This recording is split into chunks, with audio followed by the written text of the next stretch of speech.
আসসালামু আলাইকুম। আশা করি সবাই ভালো আছেন। আসলে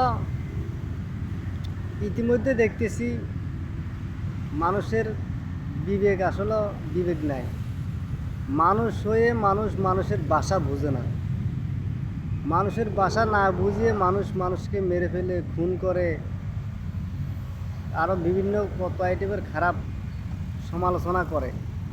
আসলে এই সমালোচনাটা মানুষের প্রতি মানুষের করাটা আসলে ঠিক না। কারণ বর্তমান যুগে ভালো কিছু করতে গেলে অনেক কিছুর মুখোমুখি হতে হয়, ভালো মন্দ শুনতে হয়। আর বর্তমানে ভালোবাসার সাপোর্ট দেওয়ার মতো মানুষ একেবারে কম। কারণ মানুষে দেখে যা, কিন্তু ভালোবাসা দিতে পারে না। আমাদের বর্তমান সমাজটা এত নোংরা সমাজ। বর্তমানে আমাদের দেশটা এমন নোংরা দেশ, এটা আর বলি বোঝানো সম্ভব না।